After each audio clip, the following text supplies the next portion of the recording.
Haji Mputa anasema mnaonaje hii siku tukaita Pantev Day? Mwanaume hana siku.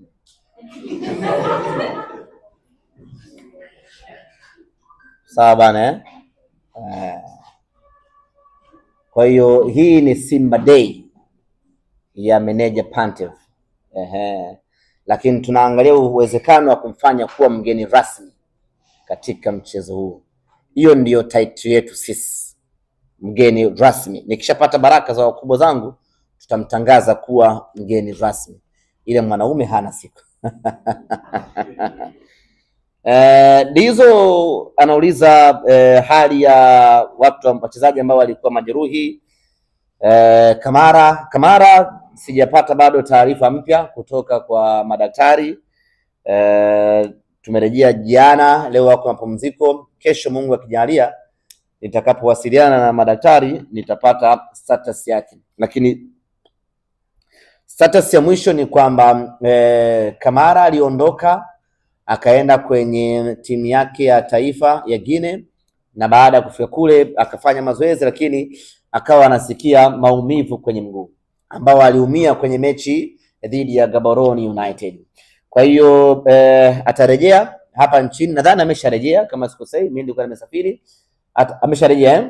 Amesharejea na baada ya kurejea atafanywa vipimo ili madaktari waone na waamue anahitaji matibabu ya aina gani. Kama ni operation, kama ni vidonge tu, basi atapewa ili aweze kurejea kiwanjani. Kwa hiyo naamini mpaka kesho nitakuwa na majibu mapya.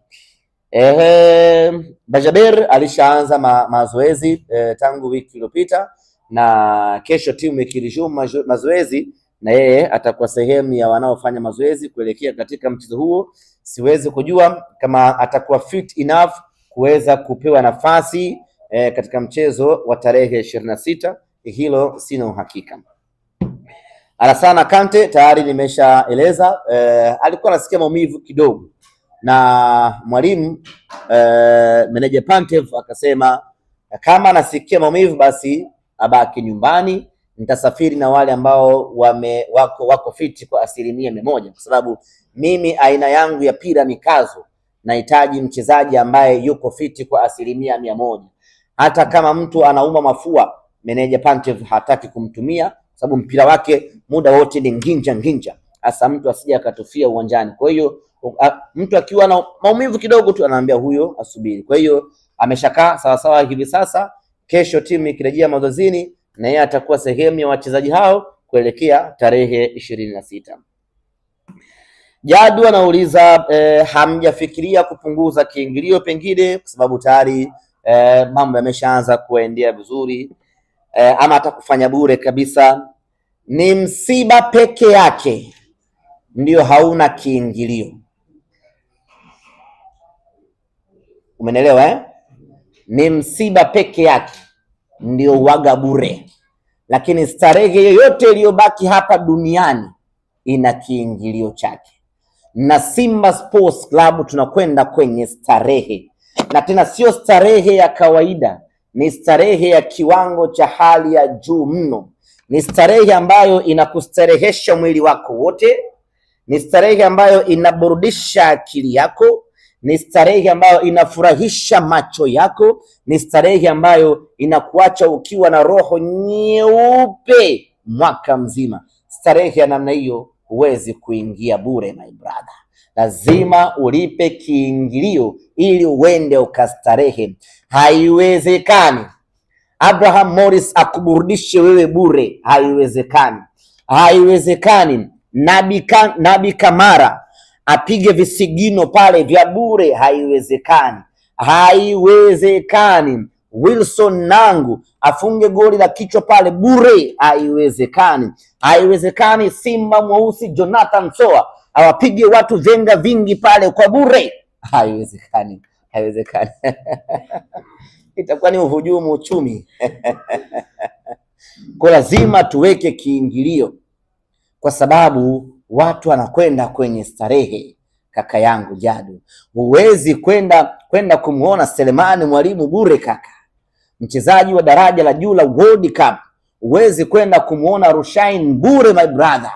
Ni mambo ambayo hayawezekani. Huwezi kwenda kumuona Yakubu Suleiman kwa shilingi 3,000 ama 2,000, haiwezekani. Ni fedheha kubwa, ni Tanzania One yule. Haiwezekani kwenda kumuona Kagoma bure, ni kumtusi yule Kagoma. Kwa lazima tuweke viingilio, tena viingilio vya maana kweli kweli, kwa sababu unakwenda kupata starehe ya roho yako, unakwenda kujisahaulisha matatizo yanayokukabili wewe na familia yako tarehe 26.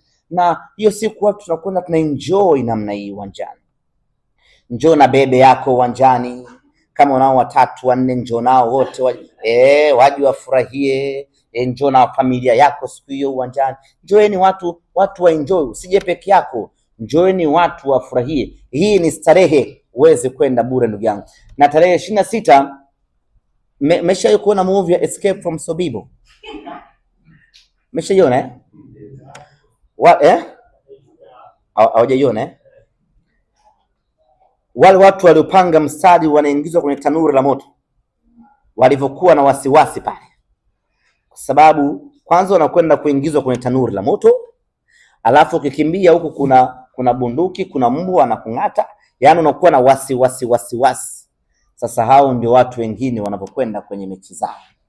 Kwa Simba Sports Club unakwenda uwanjani tarehe 26, yani unaondoka nyumbani na furaha, unaingia uwanjani na furaha, unatoka uwanjani na furaha. Nyama ameshaingia hatua ya makundi. Ni kweli mpira una maajabu yake, mpira una dunda, lakini maajabu ya wale mabwana kupindua meza haiwezekani. Hao nyinyi mnayaona? Yani sisi Simba Sports na akili zetu, yule Nsingizini la kwanza, la pili, la tatu, dakika 90.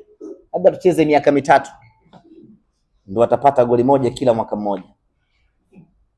Jamani, natumai tumemaliza Kila mmoja ameridhika hapo dakika 38.